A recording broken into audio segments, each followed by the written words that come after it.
সম্মানীয় অভিভাবক এবং চতুর্থ শ্রেণীর শিক্ষার্থী বন্ধুরা, সকলকে সালাম এবং শুভেচ্ছা।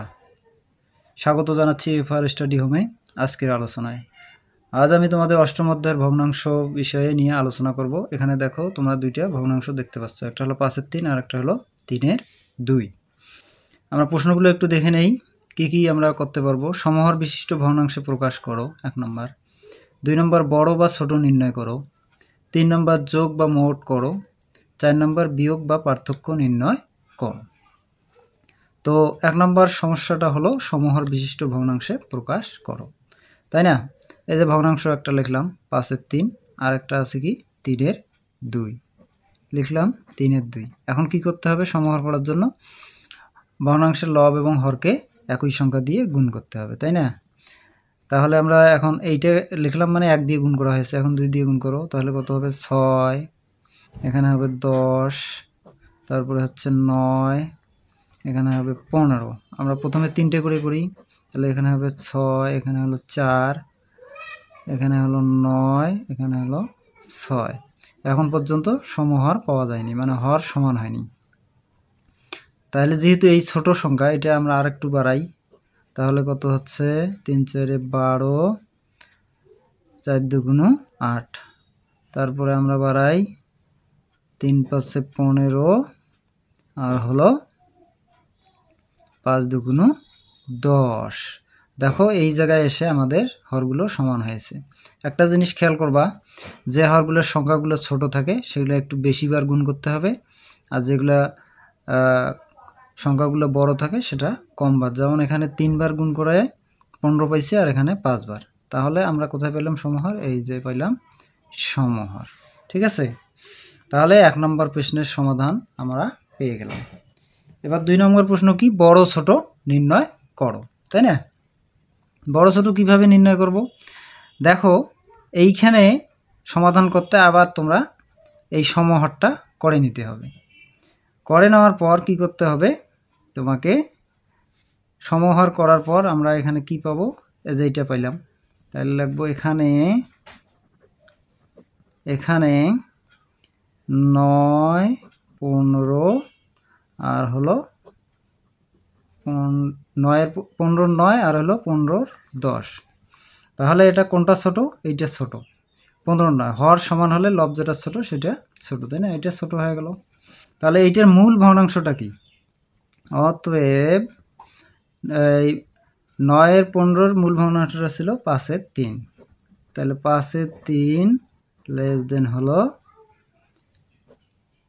3-এর 2। তাহলে কোনটি ছোট? তাহলে 5-এর 3 ছোট আর 3-এর 2 বড়। ঠিক আছে? কোথার থেকে পাইলাম? আমরা সমহর থেকে পাইলাম। ঠিক আছে?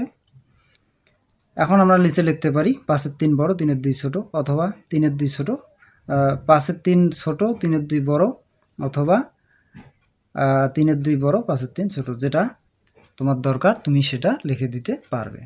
আচ্ছা, এখন দেখো, আমরা যোগ বা মোট নির্ণয় করব। যোগ বা মোট নির্ণয় করার জন্য আবার কি করব? আমরা এই যে ভগ্নাংশ দুইটা লিখব, লিখলাম, লিখে এখানে তোমাকে সমহরটা আবার করতে হবে। প্রত্যেকবার এই সমহর কিন্তু করতে হবে। করার পর তুমি এই সমহরের ইয়েটা নেবে। তাহলে এখানে কি করলা? সমহর করি বা সমহরে প্রকাশ করি, যাই লেখো সুন্দর করে লিখবে। লেখার পর তুমি এই সমহরটা নেবে। কত ছিল? 9 15 যোগ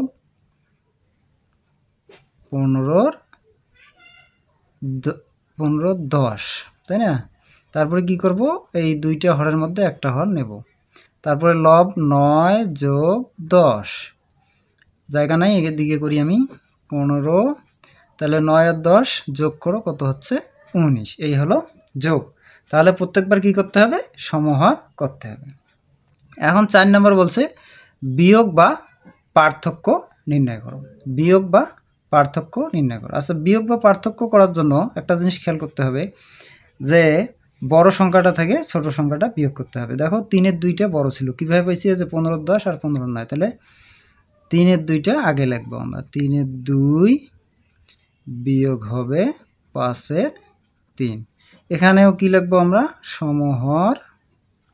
সমহরে প্রকাশ করি। সমহরে প্রকাশ করিটা এখানে লিখতে হবে। সমহরে প্রকাশ করার পর তাহলে কি হবে, আমরা এই যে 3-এর 2-এর ভগ্নাংশটা কত ছিল, 10-এর 15 বিয়োগ হলো 15-র 9। এখন কি করব, দুইটা হরের মধ্যে একটা হর নিব। এখন 10 বিয়োগ 9 নেব। তাহলে 10 থেকে 1 বিয়োগ করো, কত হয়, 15-র 1। তাহলে এভাবে দেখো আমরা সমহর দিয়ে বড় ছোট নির্ণয় করতে পারবো, কোনটি বড় কোনটি ছোট সেটা নির্ণয় করতে পারবো, যোগ বা মোট নির্ণয় করতে পারবো, বিয়োগ বা পার্থক্য নির্ণয় করতে পারবো। ঠিক আছে, এভাবে যদি আমরা সমাধান করতে পারি, এটা যদি তোমরা ভালো করে আয়ত্ত করতে পারো, তাহলে তোমরা 95 পৃষ্ঠা থেকে 101 পৃষ্ঠা পর্যন্ত সুন্দরভাবে সমাধান করতে পারবে। সকলকে ধন্যবাদ। লাইক, কমেন্ট, শেয়ার দিয়ে পাশে থাকবে।